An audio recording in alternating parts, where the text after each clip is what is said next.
అక్క ఎవరో ఏమో అన్నారట కదరా. అదే అరా ఏం లేదు, గా అమ్మ వచ్చింది మిషన్ కాడికని వచ్చి, ఏంటిరా ఛానల్ ఓపెన్ చేసినవాట కదా, ఎంత వస్తుందిరా జీతము అని అడుగుతుంది. జీతం కాదండి, మేము చేసేది ఒక స్టడీ, ఇది ఒక చదువేనండి. ఎల్కేజీ యూకేజీ 10th క్లాస్ ఎలా ఉంటుందో మాకు కూడా ఇట్లా ఎల్కేజీ యూకేజీ లాగానే స్టెప్స్ అనేవి ఉంటాయండి. మీరు 3 నెలలకు ఒకసారి రాసే ఎగ్జాము మేము రోజు ఎగ్జామ్ రాసినట్టేనండి. మేము పెట్టే మీకు షార్ట్ వీడియోసే మా ఎగ్జామ్స్ అండి. మాకు వచ్చే మార్కులు మీ వ్యూస్. అవునా, మాకు హెచ్ఎంస్ ఎవరంటే మా సబ్స్క్రైబర్లే మాకు హెచ్ఎంస్ దీంట్లో. కానీ మాకు అప్పుడే జీతం అనేది రాదండి. జీతం రావడానికి చెప్పలేము, గుడ్ లక్.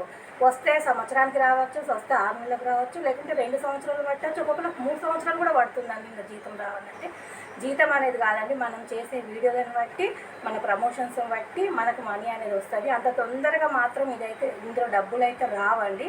వస్తాయి అనుకోవడం మాత్రం అది మీ ఆలోచన మీద ఆధారం. ఇప్పటి వరకైతే నాకు ఎటువంటిది ఏది లేదండి. నాకు సబ్స్క్రైబర్లు నేను చేయబట్టి మాత్రం 3 మంత్సే అవుతుంది, ఎక్కువ కాదండి. నాకు అప్పుడే ఏం లేదు.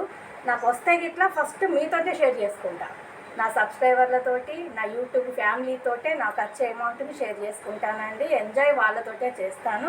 ఇప్పటికైతే అసొంటిది ఏం లేదు. నేను చదివేది మాత్రం స్టడీ మాత్రమే. చదివి పైకి రావాలంటే, ఇప్పుడు డాక్టర్ కావాలంటే డాక్టర్ కోర్సు చేయాలి, ఇంజనీర్ అంటే ఇంజనీర్స్ కోర్సు చేయాలి. యూట్యూబ్లో కూడా మేము క్లిక్ కావాలంటే మాకు కూడా ఇందులో కోర్స్ అనేది ఉంటాయండి. మేము కూడా అన్ని స్టెప్స్ ఎక్కాలి అని అంటే మాకు కూడా మీరు చదివి రాసేది మేమేం చేస్తాం, మా ఆలోచనను బట్టి మేము వీడియో తీయాలి. ఆ వీడియోకి వ్యూస్ రావాలంటే మీరే అందరు. అవునా, అలా ఉంటుంది. యూట్యూబ్లో ఛానల్ ఓపెన్ చేయడం అంటే సరదా కాదండి. అలా వెంటనే మనీ వస్తుంది అనుకుంటే చాలామంది ఛానల్స్ ఓపెన్ చేయవచ్చు, కానీ అట్లా ఓపెన్ చేయలేరు కదా. ఓకేనా ఫ్రెండ్స్, బాయ్.